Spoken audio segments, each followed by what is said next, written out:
Bonjour et bienvenue dans ce nouvel épisode de Kiffe ton accouchement. Et cette semaine, j'ai envie de vous faire un petit épisode simple, efficace, parce que je sais pas vous, mais moi des fois j'aime bien avoir du contenu facile à écouter, rapide à écouter, sans prise de tête. C'est pourquoi cette semaine, j'ai envie de vous partager les 5 objets indispensables à glisser dans votre valise de maternité pour le jour de votre accouchement.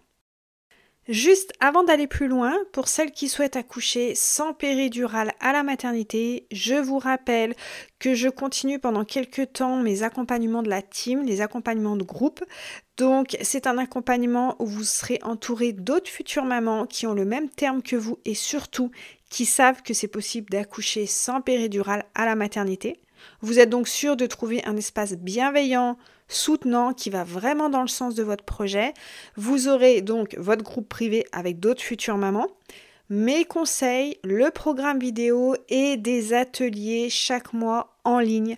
Les prochains thèmes sont comment rester focus sur votre accouchement sans péridurale et sans vous faire influencer par l'extérieur. Ensuite, il y aura un atelier sur comment gérer les contractions et faciliter votre accouchement et un autre atelier qui sera plus sur préparer son séjour à la maternité et son postnatal. Donc ça, ce sont des ateliers qui sont inclus dans mon accompagnement de groupe La Team et il y a des nouvelles formules et c'est accessible à partir de 69 €.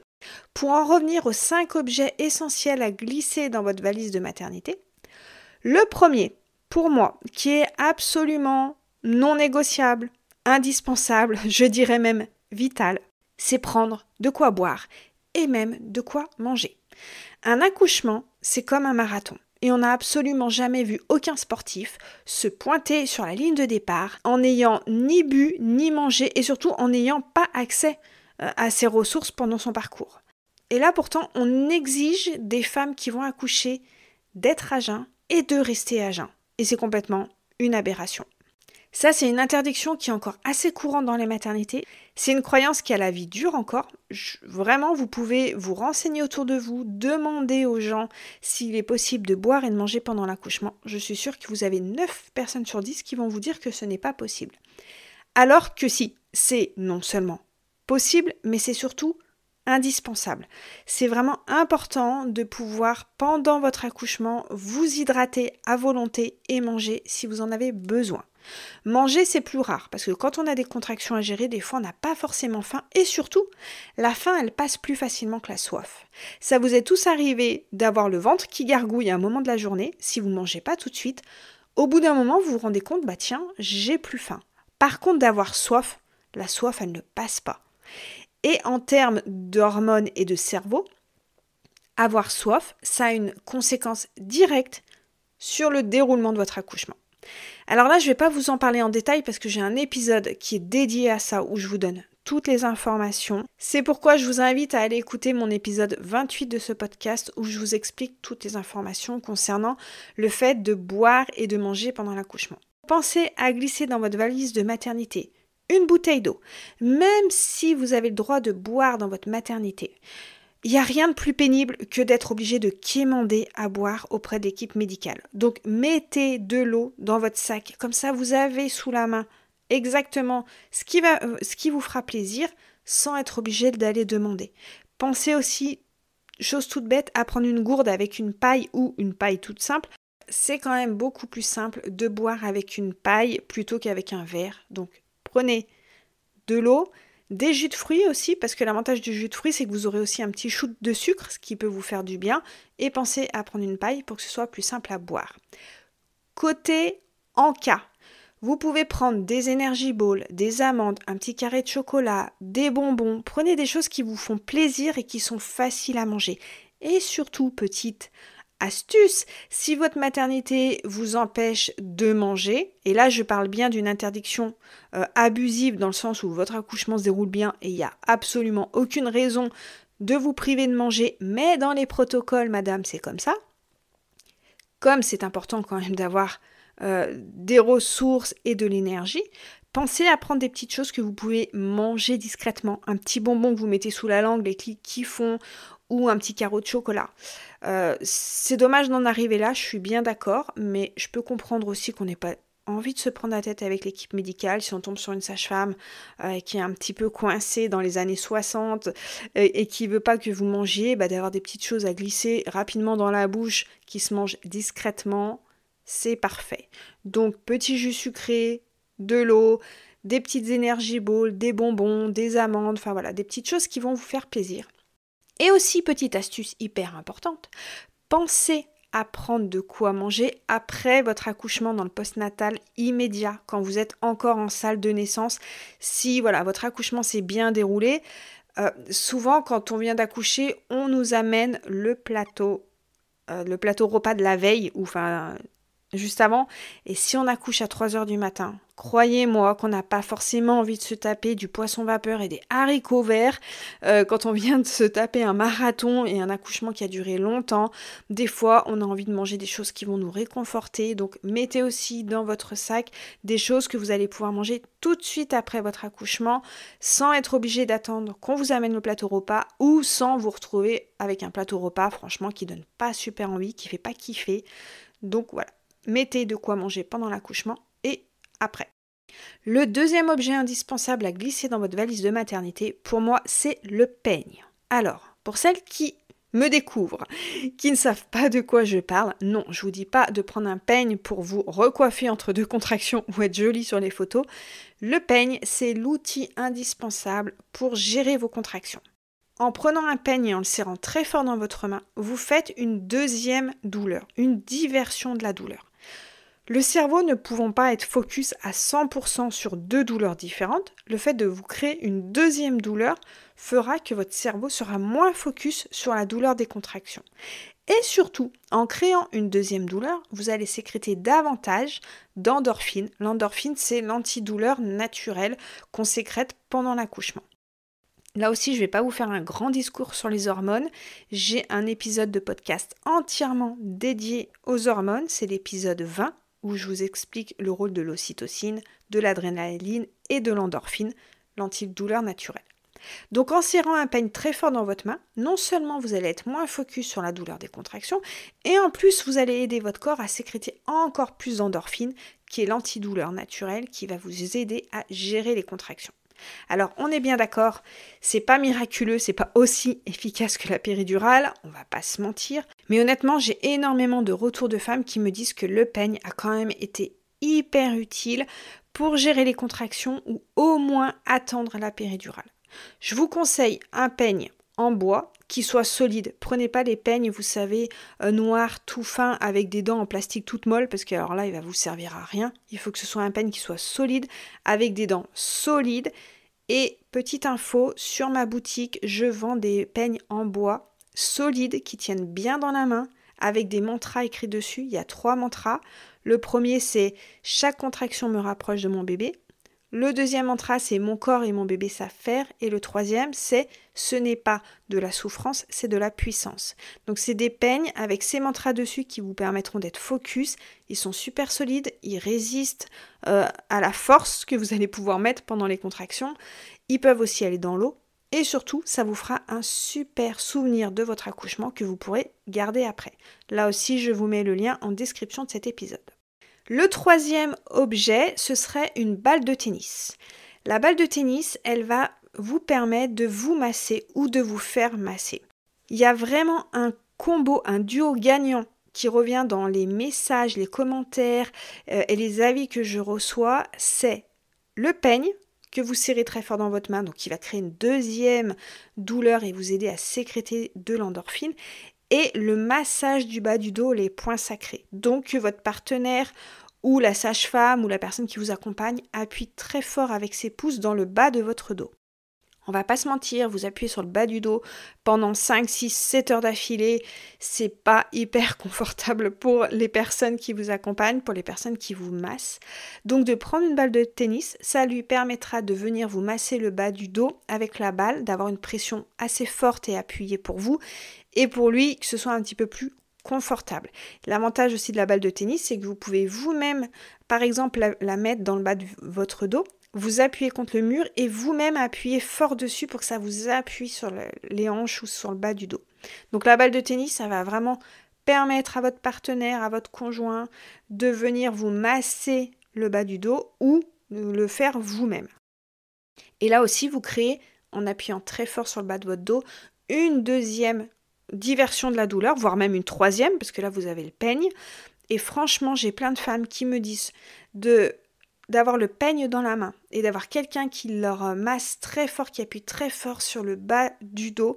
C'est vraiment ce qui leur a permis de gérer les contractions. C'est pas magique, on est bien d'accord. Il y a des femmes qui me disent que ça marche pas aussi, mais la plupart du temps, c'est quelque chose qui marche. Ça vous demande pas un investissement de ouf de prendre un peigne et une balle de tennis. Franchement, ce serait dommage de vous priver d'essayer de voir si ça marche pour vous.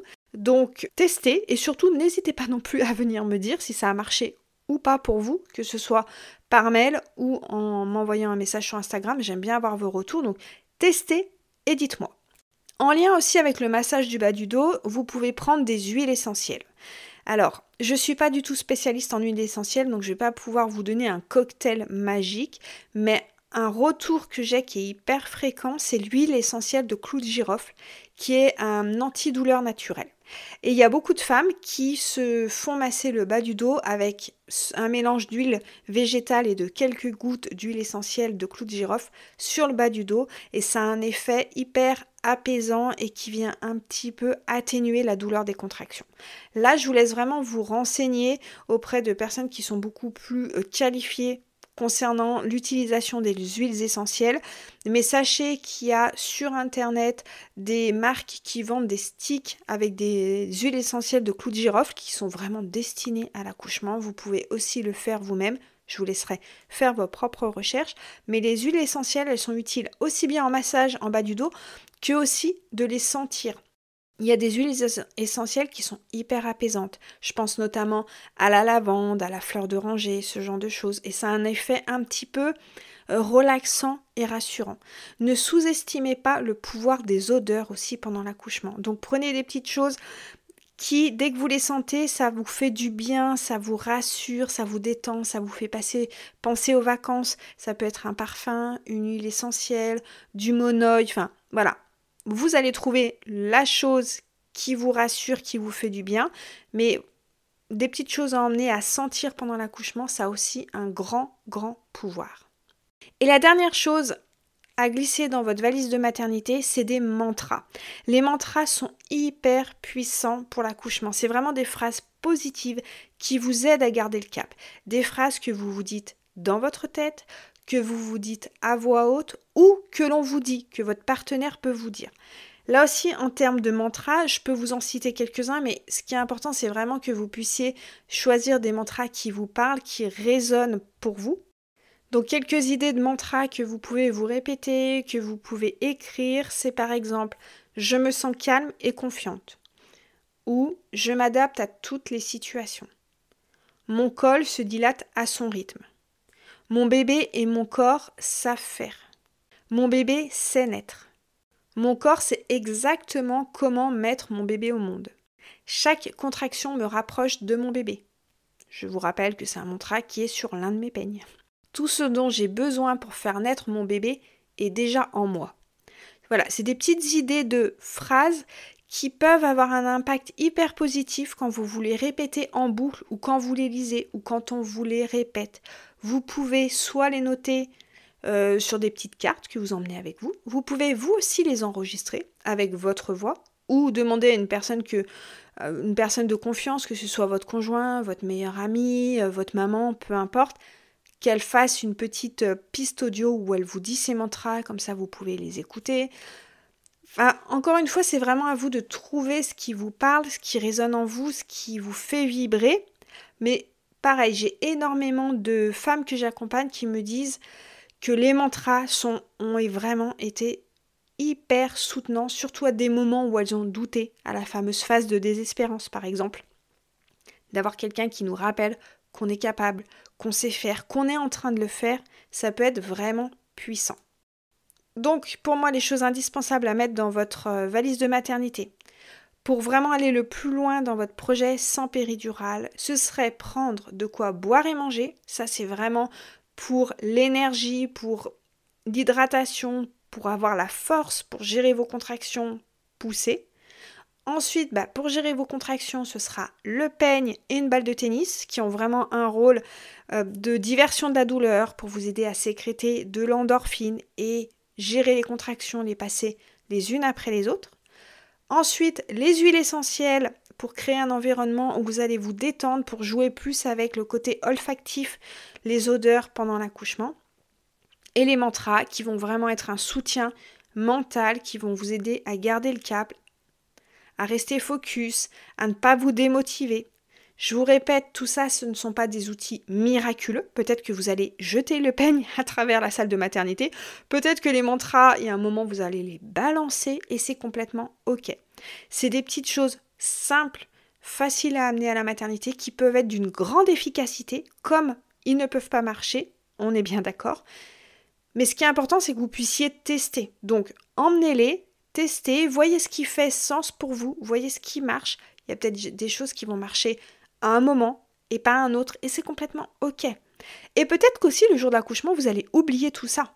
Alors, pas boire, vous n'allez pas oublier de boire parce que ça, c'est vraiment quelque chose d'important. Mais peut-être que vous allez oublier de sortir le peigne, peut-être que vous allez oublier vos mantras, et c'est très bien aussi. Ça indique que votre cerveau, il se met en pause, que votre cerveau primitif prend les commandes et qu'en fait, vous oubliez un petit peu tout ce que vous savez et vous vous laissez complètement guider par ce qui se passe dans votre corps. Et c'est très bien aussi. Donc mettez tout ça dans votre sac de maternité et voyez comment vous gérez vos contractions le jour J. Voyez ce dont vous êtes capable en fonction du déroulement de votre accouchement, de votre énergie, de votre état d'esprit. Il y a plein de choses qui peuvent entrer en compte le jour de votre accouchement, et testez ces outils et voyez ce qui marche pour vous. Et je vous rappelle, pour celles qui veulent accoucher sans péridurale, qui veulent vraiment avoir un maximum d'informations, de connaissances, de confiance, qui veulent être soutenues, encouragées, pas influencées dans leur projet, vous pouvez rejoindre la team Mon Accompagnement de Groupe. Et pour celles qui préfèrent se préparer en autonomie, vous avez accès à mes programmes vidéo où je vous donne un maximum d'informations pour déconstruire vos croyances, vos peurs, gagner en confiance, changer votre posture, discuter avec l'équipe médicale, faciliter votre accouchement. Bref, c'est archi complet. Vous avez moins 50% sur le pack complet. Donc là aussi, j'ai voulu le rendre le plus accessible possible pour que vous puissiez avoir un maximum d'informations, de connaissances et arriver vraiment informé et sûr de vous pour votre accouchement. Les programmes vidéo sont adaptés pour un projet sans péridurale à la maternité, mais même si vous souhaitez prendre la péridurale, je vous conseille d'avoir un maximum d'informations parce qu'on ne sait jamais comment va se dérouler votre accouchement et peut-être que vous n'aurez pas le temps d'avoir la péridurale. Et croyez-moi, c'est vraiment important de quand même avoir les informations sur un accouchement sans péridurale pour gérer les contractions, ne pas vous sentir submergé, savoir ce qui va pouvoir faciliter votre accouchement, ce qui va pouvoir vous permettre de gérer les contractions les unes après les autres. Donc, vous avez toutes les informations en description de cet épisode. J'espère que cet épisode vous aura été utile. N'hésitez surtout pas à me laisser un message directement sur la plateforme d'écoute si cet épisode vous a plu, ça permet de faire découvrir le podcast. Vous pouvez aussi m'envoyer un message sur Instagram, je réponds personnellement à tous les messages. Je vous dis à bientôt pour celles qui veulent rejoindre la team et à la semaine prochaine pour un prochain épisode de Kiffe ton accouchement.